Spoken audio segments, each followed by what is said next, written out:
guys? It's your boy, Barca Boy 103. Today we're going to be doing the match analysis from the match yesterday between Real Madrid and Barcelona, where Real Madrid came out on top by 2-1, making the title race in the Liga very, very close. We're going to take a look at some of the key stats from the match, analyze the team's performance, analyze some players' individual performances, and of course, react to Ronald Koeman's post-match press conference reaction and the match reaction of two other players. But before we get into it, make sure you guys smash that like button. Try to get the 200 likes in this video. It'd be very much appreciated. And of course, hit that subscribe button and let's get into it. Let's start off by reminding you guys the starting lineup on the night. It was as follows: Ter Stegen in goal, a back three of Mingueza, Araujo, and Lenglet, wingbacks being Des and Jordi Alba. Three in the midfield were Busquets, De Jong, and Pedri, and the two up front were Messi and Ousmane Dembele. Koeman in this match did use all 5 substitutions. He brought on Griezmann at halftime and took off Des. Then he brought on Illaix Moriba and took off Ronald Araujo. Then he brought on Roberto and took off Busquets. Then he made a double change, taking off Pedri and Dembele and bringing on Trincao and Braithwaite. Let's take a look now at the full-time stats. Barcelona dominated possession with 69% to 31. In this match, Barcelona had 18 shots in total, with 4 of them being on target, 7 of them being off target, and 7 of them being blocked. Barcelona in this match only created 1 big chance and missed it. They hit the woodwork twice with Messi and Illaix Moriba. And from the 18 shots that we took in this match, 11 of them were inside the box and 7 of them were outside the box, and Courtois only had to save 1. Barcelona attempted 707 passes in total and completing 636 with a total percentage of 90% pass accuracy. And Barcelona in this match lost possession 123 times compared to Real Madrid's 112 times. Let's take a look now at the SofaScore full-time player ratings. They gave Ter Stegen a 6.4,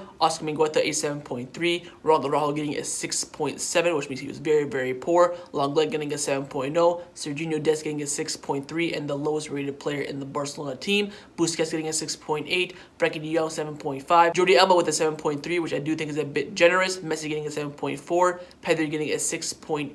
I do think that should be way, way lower. I thought he was very, very poor, and Dembele getting a 6.9. On your screen right now, you can see the Barcelona average positioning in that first half, and as you can tell, it is clearly a 3 at the back with Araujo in the middle, Mingueza on the right, Lenglet on the left, and the midfield 3, you can tell that Busquets was the deeper one, Frenkie De Jong was on the right-hand side, Pedri was on the left-hand side, but way more advanced, Jordi Alba and Des as those wing-backs, but again, Des is way more advanced than Jordi Alba, and Messi and Dembele clearly the strikers in this match, and they're playing very, very close to each other as well. Now, after Barcelona made all of their substitutions, you can see that there wasn't really a formation intact. It was basically just everyone up front, but I do think it was a 4-3-3 with De Jong and Lenglet as that center back pairing, Roberto on the right hand side of the midfield with Mingueza at right back, Jordi Alba at left back with Griezmann at left wing, and you can see that Braithwaite was as the number 9, Messi was just in behind, Trincao on the right wing, and Illaix Moriba was occupying that left hand side of the midfield. Now the XG in this match was 1.4 to Real Madrid and 1.4 to Barcelona, which shows how close this match really was, but in the end it shows that how Real Madrid were more clinical with their chances than Barcelona were. Let's take a look now at some of the stats from this match. Firstly, this is the first time since 2007-2008 that Real Madrid did the double over Barcelona in the league. So as a Barcelona fan myself, this is indeed the first time that I've seen Real Madrid do the double over Barcelona in the league. Secondly, Oscar Mingueza has scored his first El Clasico goal in all competition. He is the first Barcelona defender to score versus Real Madrid since Marc Bartra in 2014 in the Copa del Rey final at the Mestalla. And lastly, Messi in this match had 7 shots in total, more than any other league El Clasico without scoring, alongside November 25th at the Bernabeu. The Argentine is currently suffering his worst run without being involved in a goal versus Real Madrid. Now the big headline from this match was the referee's decisions during the game, and he was absolutely shocking. Of course, the referee in this game was Gil Manzana, and he made some absolutely terrible decisions.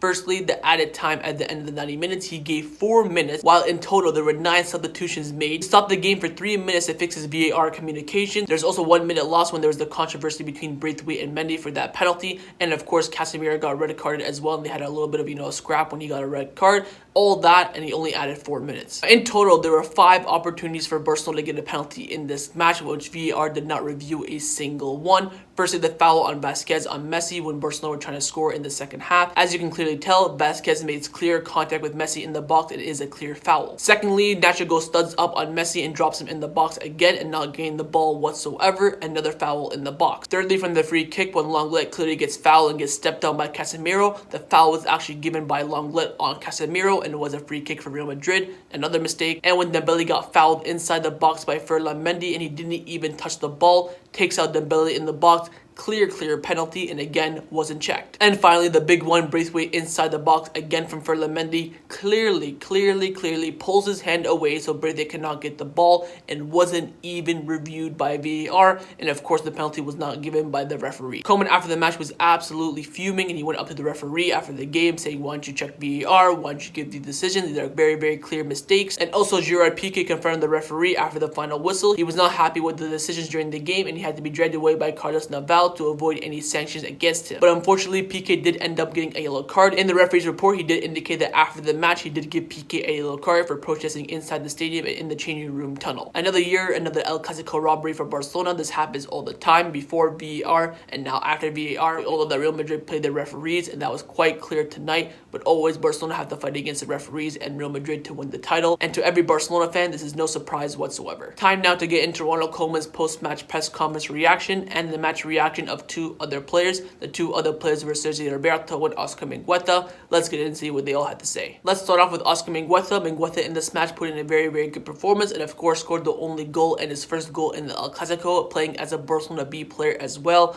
Let's get in and see what he had to say. Starts out by saying that my goal didn't help because we lost. I'm happy with the team's work. I will continue to fight in the remaining fixtures and in the Copa del Rey final. I am happy with the work of the team, with the desire and the persistence despite the defeat. We have important games left in the league, and we will try to win everything. This will give us strength for what lies ahead. Next up is Sergio Roberto. Roberto in this match made an appearance, and of course made his first appearance since getting the medical green light after getting injured against Granada. Happy to see him back. Let's get in and see what he had to say. Starts out by saying that we fought until the final whistle. Our first goal came half an hour before the end of the game. We tried a lot, but we couldn't score. We had enough to score the equalizer, but we were unlucky, especially in the last attack. I hadn't played for a long time. I felt good today. My goal is to help the team. The weather was very difficult, which made it more complicated. It bothered me a lot that VAR didn't even review the potential penalties. I think there was a clear penalty on Braithwaite. I was very irritated with how he didn't even check VAR and said there was nothing there. Let's get in now to Ronald Koeman's post-match press conference reaction. Of course, he is the manager. He said that the team and the tactics and his opinion matters the most, and this is probably the angriest I've seen him in a press conference. Let's get in and see what he had to say.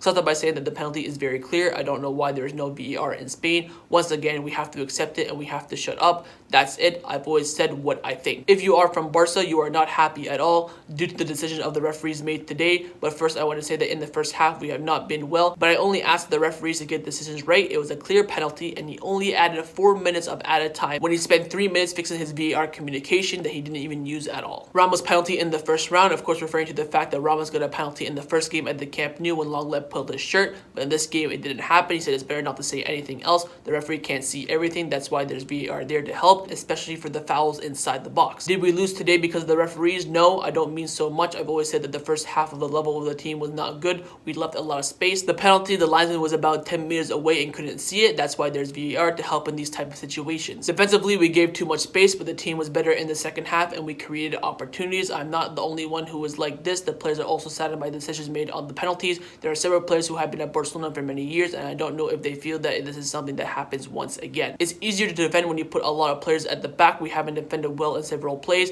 Our last pass was not good. We had a lot of the ball, but the last pass was never good. I am optimistic about what's remaining in La Liga. We have to show that we want to fight. We are going to react and fight until the last game. It's better not to talk about the referees because I've said what I needed to say. I've always wanted to defend the club and my players. Now, Koeman was asked, do you think that you lacked a number 9 in this match? He said that it's true that sometimes perhaps we need more penetration. And Koeman concluded on by saying that next week we have a title to play for and we'll keep on preparing. And when the press conference ended, Ronald Koeman asked the reporter, do you think it was a penalty on Braithwaite? The reporter said the referee is the one who decides, not me. Koeman replied by saying, okay, you clearly don't want to get in trouble. And that concluded Ronald Koeman's post-match press conference after the match against Real Madrid. Let's get in now and analyze some of the players' individual performances on the night. I've chosen 4 players to analyze, 2 of them being registered as Barca B players. Those 4 players are Oscar Mingueza, Illaix Moriba, Frenkie De Jong, and Lionel Messi. Let's start with Oscar Mingueza. Got a 7.3 SofaScore rating, and as you can tell from his heat map, playing all over that right-hand side of the pitch as that right center back and as the right back as well. In the match, he played 90 minutes, had 1 goal, 2 clearances, 1 interception, 1 tackle, 1 last man tackle, completed 8 ground duels and won 3. Didn't commit a single foul in this match, but was fouled himself twice.